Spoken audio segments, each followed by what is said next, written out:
Hi everyone, today I'm going to share with you this rare product which is not sold here in Singapore, thanks to Geomatic Futures to have provided this Junior Eskimo 36, which is a 360 Liquid AIO.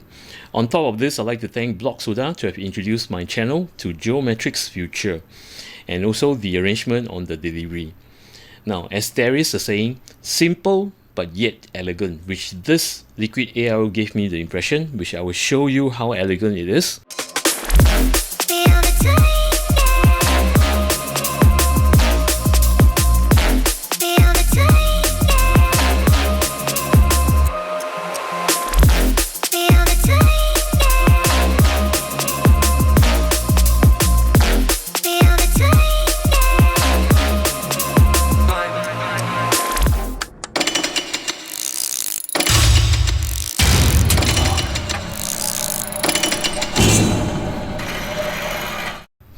When you unbox this package, it's well protected with this form over here. You'll be given 3 fans, the Liquid AIO radiator, the pump block, and the accessory package. This unit is provided to me brand new, but when I unbox it, I couldn't find the instruction manual. I believe there are some errors on the manufacturer factory. They have missed out the instruction manual. In the event if you purchase this and it doesn't have an instruction manual, do not worry. You can proceed to their official website where you can download the instruction manual. I'll leave the URL in my description. When I first unboxed this, right, starting off with the accessory box, these are all the items that's in this box. You'll be provided with a extension 4-pin PWM fan connector for your fans, in extension 3-pin 5V ARGB connector, which also meant for your fans. Next will be a tube of thermal paste, which is 2 grams, followed by a spatula. At this section, this is meant for your Intel, where you have the mounting bracket to be mounted on your pump block. And this is the back plate which you will need in order to make use of the Intel mounting mechanism. And this support from generation 10 all the way to generation 14. As you can see over here, right, see, you have 2 sets that you can set. So this is for the 1700, and this is for the 115X.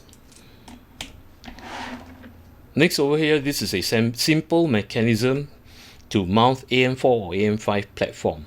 Same thing, this is to be mounted to your AIO block. And all this package here, these are all the standoffs for Intel and for AMD. Starting from the AMD side, where you're given standoff for AM4, and this can be used on AM5. And this is for the Threadripper. On the Intel end, it supports 1700 bracket, which is from Gen 12 all the way to Gen 14. The 115X, which is for Gen 11, and this is the 200XX standoffs. Retention bolt, whereby you need to fasten this when you have plugged all the standoffs and the brackets, right? You need to use this to screw down your block to have the pressure on your processor. 12 short radiator screw meant for you to mount your radiator to your case, be it the front or the top. 12 long screws for you to mount your fans to the radiator. And one thing neat about this whole unit is this controller. I kind of like this controller, whereby it's powered by a SATA connection from your PSU, and this is the button to toggle the 24 effects, which I will show you. And there are a total of 2 ports, whereby one port you can connect to your fan, the other port you can add maybe additional ARGB strips, or maybe you have other sets of fans which is of the same family, you can make use of this. Before I talk about the fans, kudos to Geomatic Futures. This is what I like and love to see. Your attention to details and what you care about the end users is greatly appreciated. Why I say this, all these screws, be it your fan screw, your radiator screws, and the retention mounting bolts, These are all stainless steel and it will not rust. Good point, thank you. Next will be this controller.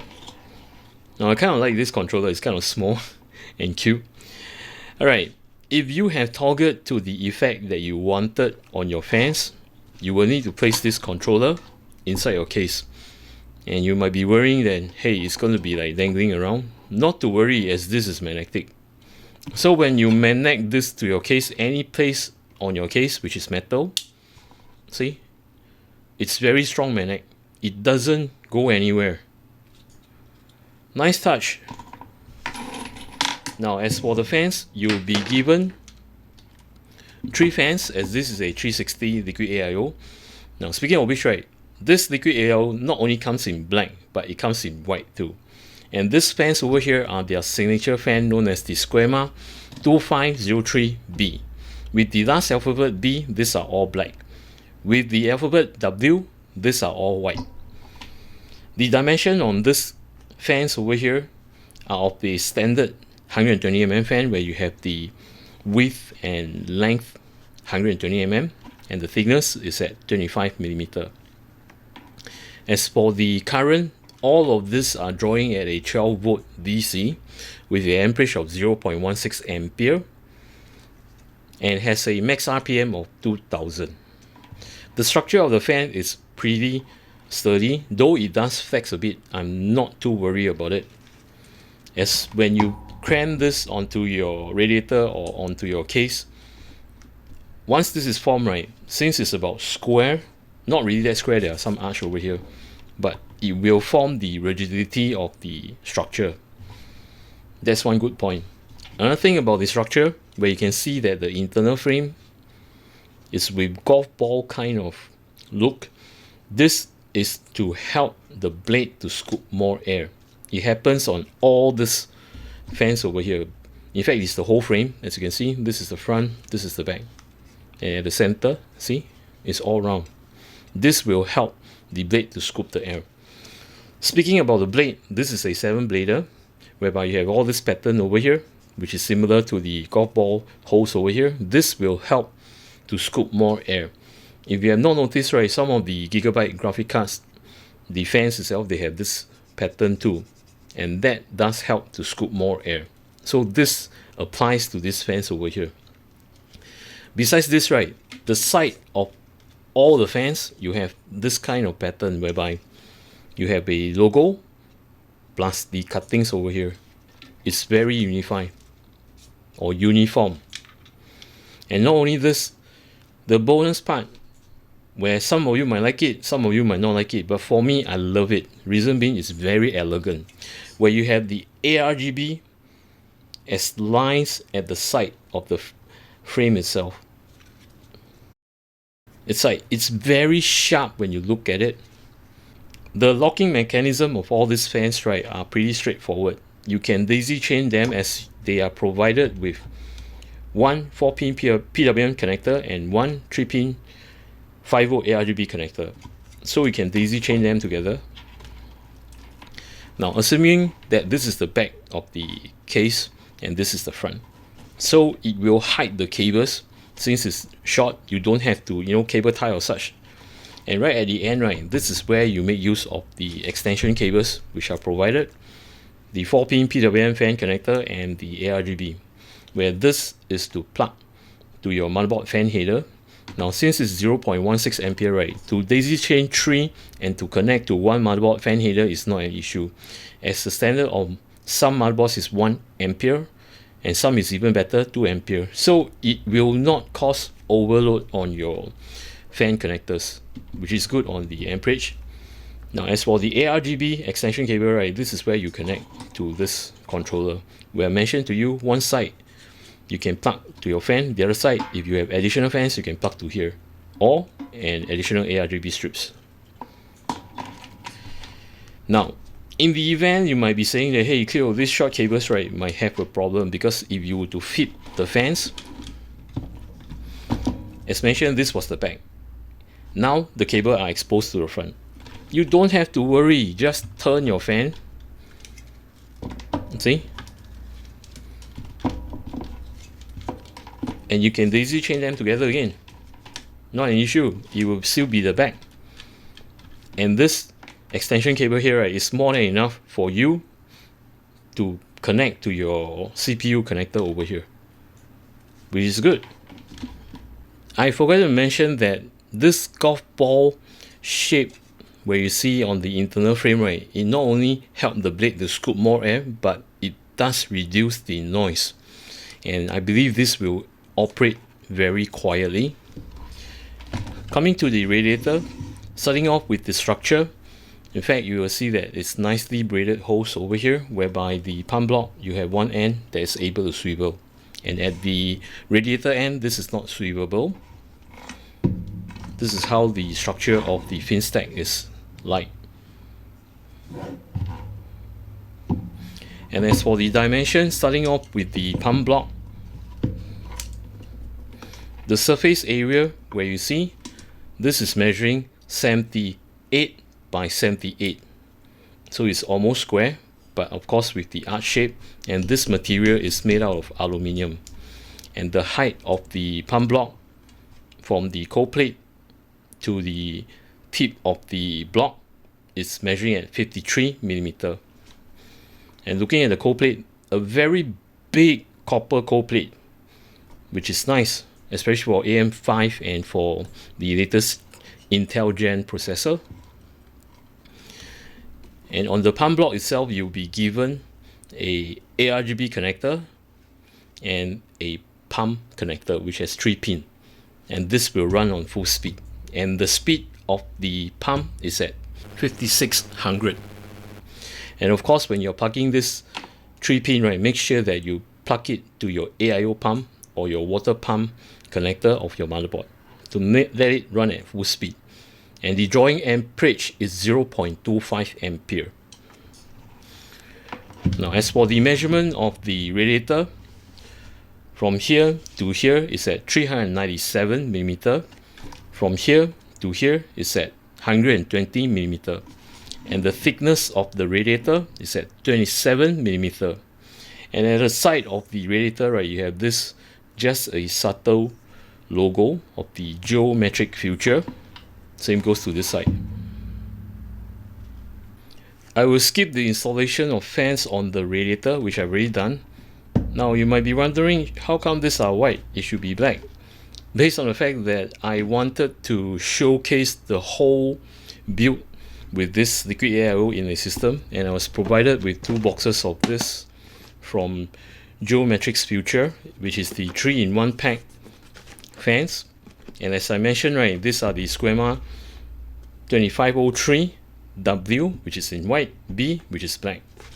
And in this package, right, since I'm at it, you'll be provided with 3 fans and 3 sets of 4-pin PWM fan cable, which is this. One is over here, and 3 sets of ARGB connectors extension, which one of it is over here. Of course, a bag of screws. These are all in black, which is for you to mount the fan on the case. Each bag is with 4 screws, and it comes with a controller, which is this. It's the same thing. Now, I will start off with mounting the Intel mounting brackets. Things that you need to take note is the orientation of the block. So make sure that the block is facing this way, as in like the correct direction. See? With this orientation, right? Okay, let me just grab this properly. Now with this orientation,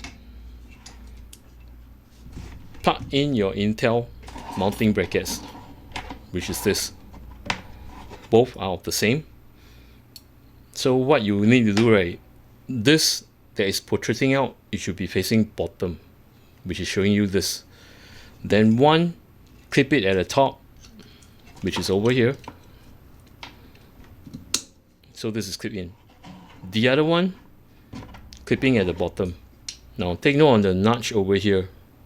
Make sure it's protruding towards you underneath the block. Do not place it this way, right? This is wrong. See, there's a great difference. See, this will damage the mounting mechanism, so make sure you flip it, and having this, you know, protruding out the concave, make sure it's facing towards you, then you plug it in. So once you've done this, right, make sure it's tightly secured. Next, what you will need to do is to prepare this back plate. Remove off this double-sided tape it to the back, but before you do so, make sure you set whichever mounting socket you're at. For example, let's say right now I'm mounting a 1700, which is a generation 12 all the way to generation 14 Intel processor. Push this all out. That is pointing at the 17XX. See? So once it's done, right, remove the double-sided tape, place it at the back of your motherboard where you have the 4 screw holes. Align them, place it down. Then, using the standoffs that say 17XX. See, these are the standoffs. Mount it on to all the 4 areas. And once you have done that, apply thermal paste to your processor, which is over here. This is the back, right? This back plate is at the back. So once you have done that, right, okay, make sure that all these are tightly done. Then apply thermal paste on your processor, then to mount your block. And when you mount your block, hold on it, you need to bolt the 4 ends with this mounting bolt. So you can just screw in. Okay, hand tighten. So assuming that all are in, what you need to do is just to tighten them down. Okay, I will just leave one side. So you tighten this down all the way, giving enough pressure. Same thing. And once you have done that, right, take a screwdriver, don't over tighten it. Turn by, okay, take for example this, right, turn by 1/4. Tight. Tight. That's it. Do not overturn it, right? You overturn it, right, you might cause damage to your processor whereby it presses against the socket. So don't over tighten it. Make sure you do this. Well, this is for the Intel. I will show you on the AMD. As for the AMD platform, be it AM4 or AM5, first thing you need to do is to remove off the original brackets, which you have total of 4 screws over here. Once you've done that, you can remove this. Now, do note for AM4 platform, right? Okay, let me just zoom out. For AM4 platform, right, do not mount this when you have the motherboard in your case. Reason being, right, if you do that, right, when you remove off the original brackets, see what happened? The back plate will just fall off. But not for AM5. AM5 will be on the motherboard itself. But I would still prefer that, be it whether AM4 or AM5, right, do this outside the case where you have a flat surface so you have even pressure. So once you've done this, right, look for the package which is AM4. This is also meant for AM5. These are the standoffs, where you have one side short, the other side long. Face the short ones to the standoffs over here. And once you've done this, right, okay, let me just do this properly. Once you've done this, next thing is to prepare the mounting bracket on your AIO block. And I want to emphasize this. Make sure the thread, okay, the long ones is sticking up, not down, and the short thread is to thread to your backplate. So once this is done, right, okay, just put this one side. Next thing is to prepare your block. Again, you will need to see the orientation. Make sure that the wording, right, is faced correctly. Then make use of this brackets. Now there is an orientation on this bracket. It's different. As you can see, this is like a frog leg protruding out. Okay, and at the top is different. So make sure that you have this orientation, as in the wording and the orientation over here. And all this, right, as I mentioned, the concave pointing out, protruding out, these are facing downwards. Do not place it this way. Okay, if you place it this way, right, it will be wrong. You will damage the mounting mechanism. So with this say, right, I'll just flip over. So I know this is actually the bottom. Then you clip it on. Okay, it's pretty straightforward. See, this is done. And again, the protruding out, right, is facing towards where you see the cold plate. Same goes to the top. Once you've done this, see, I did it in the wrong direction. It should be this. Because there's a resistance, and if you do force it, right, it will break the clip. So make sure you do it the correct direction, where the protruding arch, right, is pointing towards you and is facing on the cold plate. As in, like, the face on the cold plate and not the other way around. Now, some of you might feel that I'm very lengthy and naggy, but these are some of the warnings that I would like to emphasize on, so that you will not commit the mistakes and to damage your unit. Alright, once this is done, right, you'll be able to apply thermal paste on your processor. Okay, let me just orientate properly. So once you apply your thermal paste, you spread it properly and such. Remove this. Alright, earlier on the Intel, I forget to mention that you need to remove this cover over here. Make sure you remove this. Take some alcohol, clean on the surface, which I always do, because you might not know that there might be sticky substance on the cold plate. Make sure you wipe it clean. And on the processor, wipe it clean too with alcohol. Then apply thermal paste. Then you can again repeat, remove this cover, alright, when you do the actual thing. I mean the protective plastic. Then you can mount to the mounting mechanism.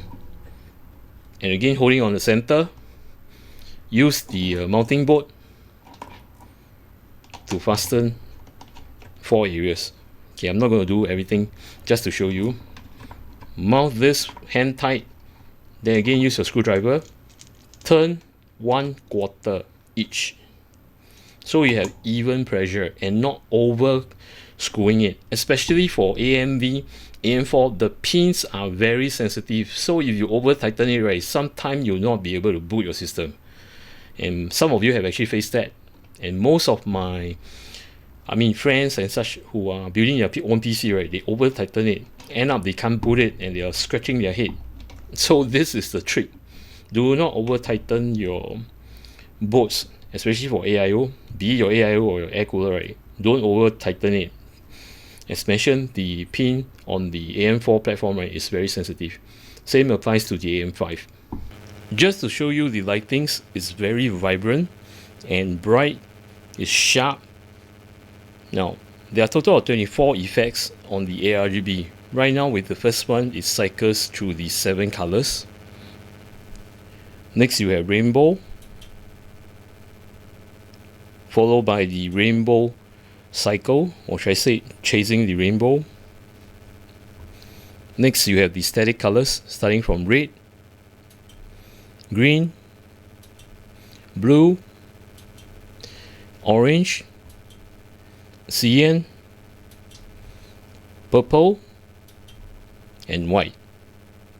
The next effect, in fact, is breathing with all the 7 colors, starting from red,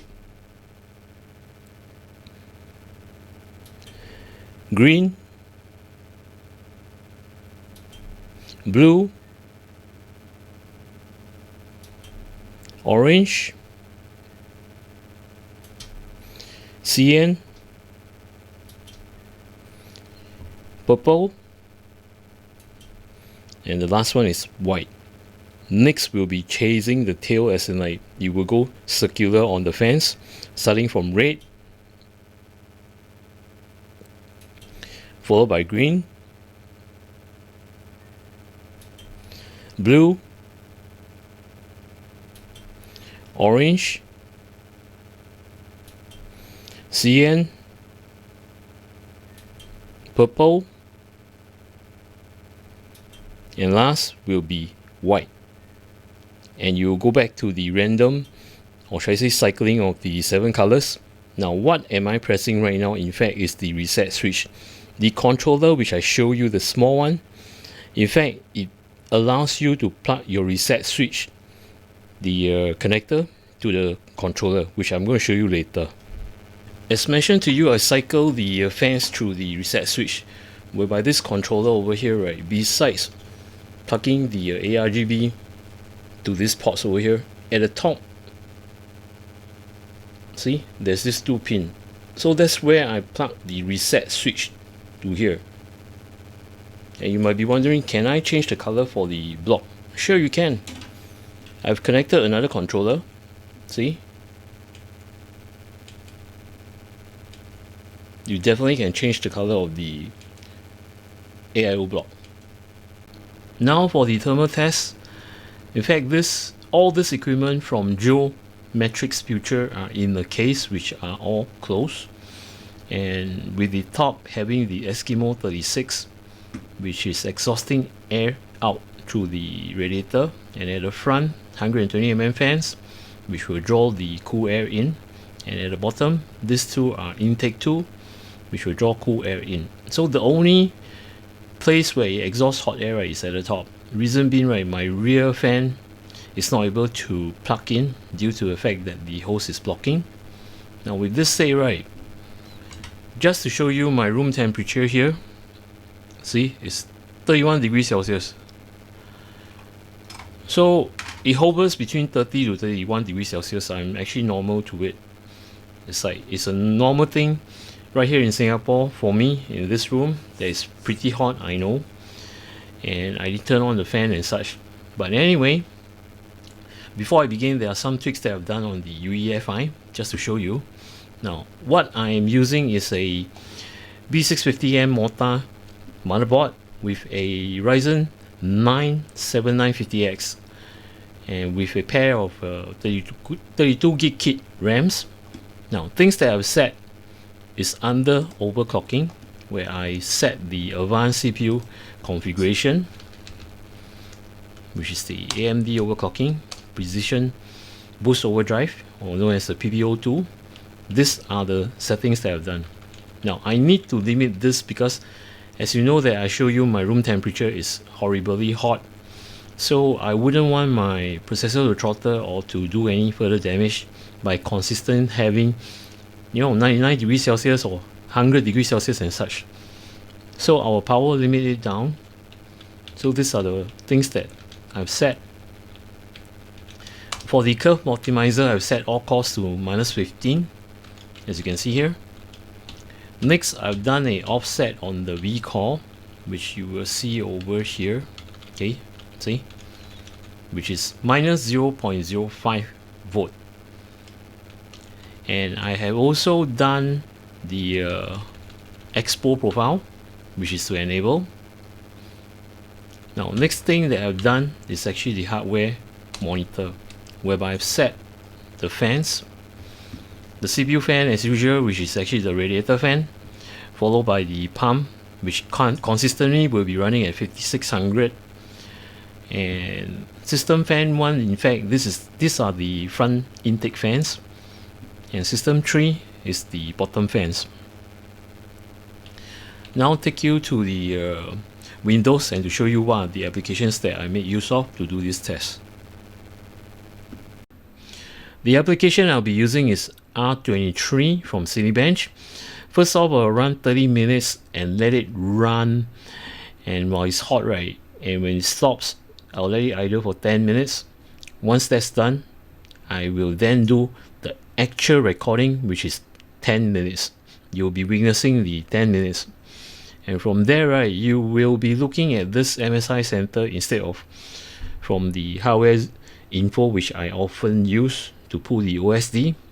Since this is the test of the CPU itself, right, you'll be able to see all the stats through here, where it shows you the clock frequency, the RPMs of all the fans, like your radiator fan, which is the CPU fan, the pump, the pump header itself, at max, which is 5600. Then system fan 1, this is the front fan. System fan 3, which is the bottom fan. And the rest of the temperature that you see over here, right, are based on the CPU, the system temperature, which is actually your motherboard, then followed by your VRAMs, the chipset itself, and your DDR5 RAMs.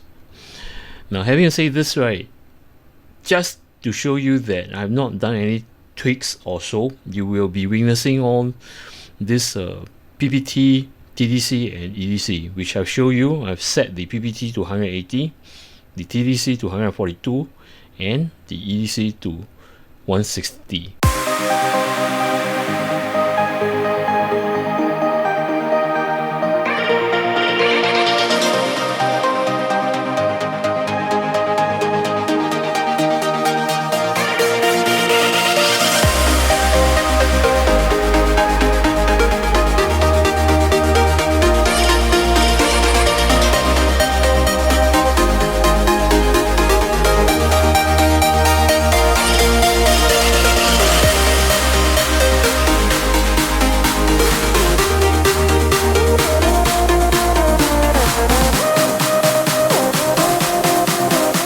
The results are out. I've taken the last 4 minutes from the extracted benchmark that you have watched.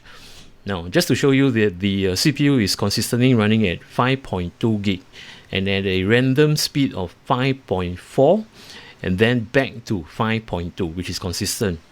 Based on the fact that it's impressive because I have done a limit on the PPT, the TDC, and the EDC, where it hovers the temperature at 86 degrees Celsius to 88 degrees Celsius and not more than that in order to run the 5.2 to 5.4 gigahertz of clock speed. Now, looking at the specs on the fans itself, right, these are the live readings on the RPMs, whereby you have the radiator fans, you have the front fans and the bottom fans. They all matches the specs as in running at 2000 RPM. Bonus on this, right, which is the pump, is running at 5500 to 5600 RPM. This is a very strong pump.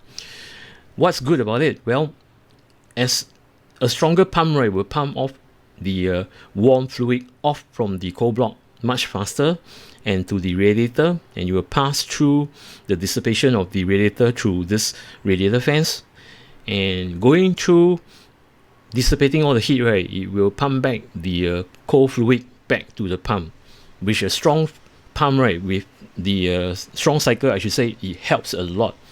Not only on the CPU itself, but look at the temperature on your motherboard, which is the system temperature. Take a look. It doesn't go beyond 40, and the VRM, it doesn't go over 55 or 60 degrees Celsius. And the rest of the like chipset and so, right, is running very cool. So having the main body, the motherboard, the VRAMs and such, right, running at a low temperature, right, it can perform, or should I say it will hunger to draw more performance, which you have seen here. It does hover at 5.2 gig. Now, with this said, right, there's something which I would like to talk about this, whereby this is tested in a enclosure case. I've done another test on an open bench, which I've not shown you over here. Rest assured, in an open bench, right, this temperature dropped about 3 to 4 degrees Celsius consistently. And if you guys were to pick this Eskimo 36, right, please choose a very good airflow case, as it has the potential to drop the temperature even further. An illustration of the noise test of all the Geomatric Future device, be it the Eskimo 36 or the fans that is populated in this case, and the case panels are all closed, just to show you the reflection of my hand. And if you notice, right, there's a microphone over here. It's 1 feet away from the case, and this is how it sounds like when I do not touch anything, as in like idle.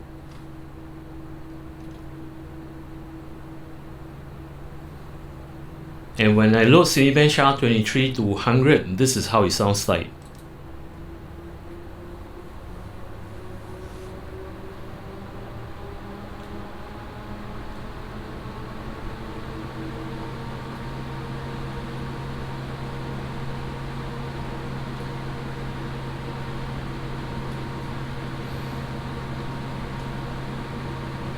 At load, it will sound like this, and I will lower down as in like to stop the benchmark.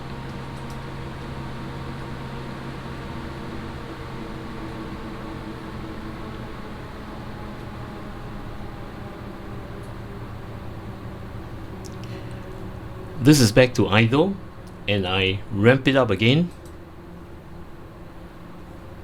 having the Cinebench run at 100.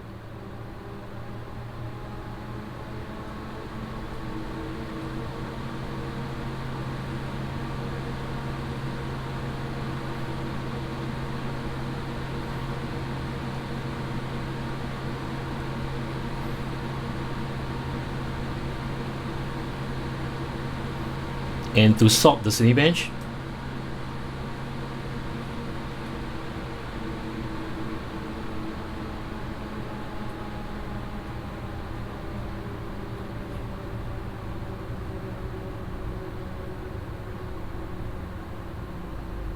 hope you guys have enjoyed what I've shared with you. At the beginning of my intro, I mentioned that simple yet elegant. This is proven. In fact, you don't have to overdose with all ARGBs where it flashes all the colors just like Christmas tree in your build. In fact, I feel that those are like showing of effects, as in like the lightings doesn't really shows your component and to stand out of what you have built in your case. With this say, right, the areas where you set the ARGB, I like the fans a lot. These are, by the way, the Squama 2503W and B. And as you can see, right, highlighted at my main point whereby the ARGB is diffused nicely as a line. It's sharp. Same goes to the AIO block. Now, I'll first start off with the AIO block, which is the Eskimo 36. This thing is pretty good in performance. If you were to place this in a very good airflow case and have some limitation, though I've actually limited my processor, right, to run at a certain limit, but it still can hover at 5.2 gigahertz and to have a max boost of 5.4 randomly, which is very good, and the temperature doesn't go up 90 degrees Celsius, which I'm impressed. And another part is that I am impressed with the consistency of the pump rotation, which is at 5500 to 5600 RPM. Now with this said, right, I hope that Geomatic Futures will improve on the radiator. If you have a thicker radiator and having more fin stack, right, this will fully reach out the potential of your pump, which is running at 5000 RPM. This is pretty fast and mad. So with more bigger surface area, right, this pump is able to cater to push all the fluid off, as in like the hot fluid off from the block and to your radiator. And having a bigger surface area, right, as mentioned, it will dissipate more heat, and in return, right, it will pump more cold fluid back to the pump, where the temperature will be even lower. And also another factor that the fans itself, as I mentioned, the patterns of the golf ball at the internal ring and the fan blades, right, when I place my hands towards about this far away from the fans, at low RPM, right, I can feel the air, and when it ramp up to 2000, it's even stronger. So those golf blade patterns, right, on the blade, it does help. And as for the noise, you have witnessed, it doesn't give a very large pitch. In fact, all those golf ball patterns, right, does lower down or to dampen down the sharpness pitch coming from the blades and such when it do the turbulence. So these are the factors that I like about the whole setup from Geomatic Futures. And on top of which, right, so sad to say that I don't have a full set theme, as in like all white fans or all black fans. If not, I believe I can excel in theming this case with just all these fans and the Liquid AIO. Now, another bonus point whereby the ARGB effects, right, is controlled by this controller. As I mentioned to you, it's pretty cute and small. I like it very much. And also the fact that at the top, you have this switch over here. I mean the connection point over here, you can plug your reset switch to this, and making use of your case reset switch as the ARGB effect cycle. Well done. And it's very simple with all the 24 colors, not overdose, as in like not overdoing it. So when doing the cycling, right, it's not so tiring. But of course, if you can improve on the controller, as in having the forward or backward effect button, right, that will be even greater. With this said, I'd like to thank Geomatic Futures to have provided me the Liquid AIO and all these fans, and to Block Soda to have recommended my channel to Geomatic Futures. And if you are new to my channel, welcome to my channel. If you like my content, do remember to subscribe and to click on the notification bell button. Till then, take care, goodbye, see ya.